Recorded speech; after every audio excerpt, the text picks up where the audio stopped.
días. Seguimos aquí en primera emisión de Imagen Informativa. Son las 8 de la mañana con 6 minutos y vamos a tener el gusto de tener en la conversación a José Yuste. Él es analista financiero, pluma fundamental de las páginas de Excelsior, para dimensionar un poco, conocer y profundizar sobre el gran legado político, de pensamiento económico y político de Carlos Ursúa. José Yuste, buenos días, gracias por estar con nosotros. Ivonne, qué gusto, buen día, ¿cómo estás? Aquí tratando de entender el boquete que deja, particularmente pues a la campaña opositora, este pensador, economista que había construido política pública, pero también crítica, José Yuste. Es un boquete fuerte, como bien lo dices, porque ya estaba de lleno en la campaña con Xóchitl Gálvez. Para Xóchitl Gálvez, ayer lo comentaba, que era pues un economista que en efecto sí ve el tema de tener finanzas públicas sanas, pero también un gasto que traiga programas sociales bien dirigidos. Vaya, por ejemplo, Carlos Ursúa sí crea mucho en el crecimiento económico, pero en programas sociales que no fueran universales. No estaba tan de acuerdo, por ejemplo, en lo que hoy hay en pensiones de adultos mayores, porque el financiamiento va a ser muy caro. Tienen que dirigirse a la población que realmente lo necesite, hacer ese era Carlos Ursúa, ese tipo de detalles finos, pero que a la postre te van a llevar a unas finanzas públicas sanas, eso lo traía Ursúa. Y había hecho cuestionamientos incluso sobre el manejo mismo de las pensiones para adultos mayores, revelando que algunas cifras no se ajustaban a lo que se reportaba en términos del discurso oficial, José Yuste. Fíjate que eso lo vemos, Simón, mucho en los exsecretarios de Hacienda. Conocen muy bien la administración pública, conocen los números, conocen el presupuesto y lo pueden hacer. Lo hemos visto desde un José Antonio Meade, cuando Meade estoy haciendo cuenta aquí sobre el aeropuerto, hasta un Ursúa, cuando se puso a hacer cuentas y vio los datos que no cuadraban. ¿Dónde no cuadraban los datos de adultos mayores? Cuando en CONAPO hay 10.800.000 de adultos mayores y de repente resultaba que estaban dando para 11.400.000.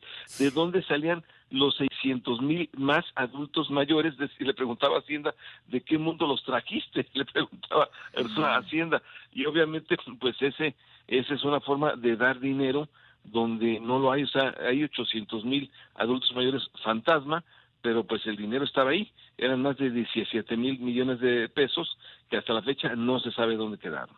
José Yuste, yo sé que es muy pronto, apenas ni 24 horas, y se está ponderando pues su legado, su bonomía, maestro de varias generaciones de economistas, pero aprovechando tu experiencia, tu expertez como periodista, como analista y conocedor de la materia, ¿podrías compartirnos ahora cuáles serían las escuelas, las corrientes, los puntos de vista o los bloques de pensamiento económico que estarían pues confrontándose en la coyuntura de 2024 en México, y a dónde ubicamos el pensamiento y las aportaciones de Carlos Ursúa? Claramente un secretario de Hacienda con una similitud fuerte con los anteriores. Vaya, si con los anteriores puede ser la similitud de tener finanzas públicas sanas, que tenga crédito el país. Esto es importante, que no se deteriore el grado de inversión, que el país pueda acceder a los mercados internacionales, porque esto te abre las puertas a las demás corporaciones mexicanas, a los bancos, a todos que coloquen en el exterior. Ese es el secretario de Hacienda que fue Carlos Ursúa, y con lo cual se asemeja a los anteriores. El secretario de Hacienda, que quizá fue distinto en la parte de Carlos Ursúa, es que a él le gustaba crecer más. Él hablaba mucho de tener un mayor crecimiento con mayor tasa de inversión. Claro. Que en efecto el crecimiento en México pues ha sido del 2%, vimos que en esta administración todavía cayó un poco más, pero ha sido que se tuviera ese crecimiento un poco mayor con programas sociales. Creo que ahí está la diferencia un poco pues de Carlos Ursúa, que a pesar de haber sido alguien del TEC de Monterrey, llegaba mucho del Colegio de México. De hecho, a quien trajo a la administración pública, a la 4T, es un semillero verdadero de funcionarios que están en la 4T, que venían del Colegio de México. Él trajo en su equipo a Arturo Herrera, a la postre secretario de Hacienda, a Victoria Rodríguez Ceja, gobernadora hoy del Banco de México, a Raquel Buenrostro, secretaria de Economía, Gerardo Esquivel, que actualmente se encuentra en el equipo de Claudia Sheinbaum, Graciela Márquez, en fin. Carlos Ursúa sí fue un semillero interesante Muy de funcionarios interesante. de la 4T, además importantes. Hay una, digamos, una también dicotomía o podríamos decir disyuntiva que marca las posiciones partidistas cuando se analiza la política económica y no sé si en el caso de el ejercicio que Carlos Ursúa tuvo en el primer tramo de este sexenio desde Hacienda también pesó y es la relación que tiene todo el manejo de las finanzas con Petróleos Mexicanos, Pepe Yuste. Pesó mucho, pesó mucho, él no estaba de acuerdo, incluso fíjate, su último artículo que escribe este lunes en el Universal, en ese último artículo, él ponía estos temas, donde no estaba de acuerdo en que se le hubiera dado tanto peso al petróleo y no al agua. El agua hoy en día es nuestra crisis hídrica que tenemos no solo en la Ciudad de México que la estamos viendo, o la que sucedió en Monterrey, en Nuevo León, sino es una crisis hídrica del país. Y él decía, bueno, ¿por qué le dedicamos tanto dinero a Pemex?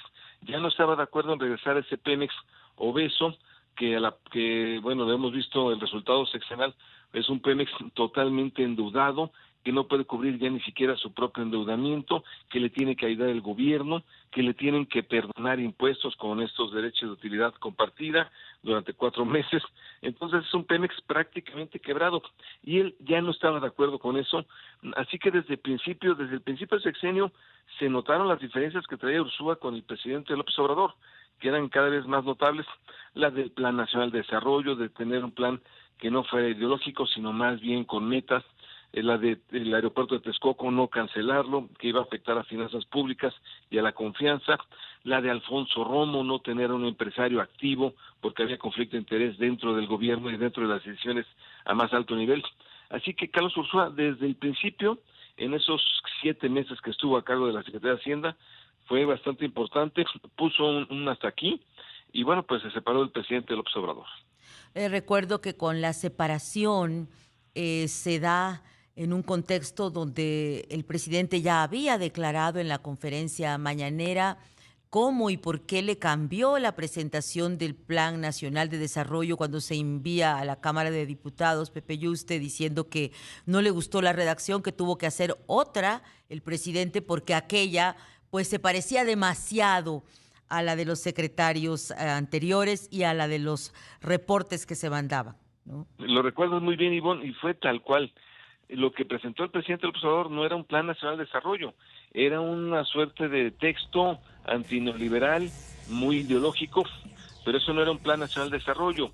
El plan nacional de desarrollo tiene que tener una visión de lo que vas a hacer en los 6 años, visión de Estado, y cómo lograrlo con objetivos y un marco macroeconómico estable. Ese era el plan nacional de desarrollo, que al final fue como un añadido dentro del que puso López Obrador. Así es, pues muchas gracias por estar con nosotros, Pepe Yuste, columnista de Excelsior, colega de esas páginas. Agradecemos mucho tu compañía.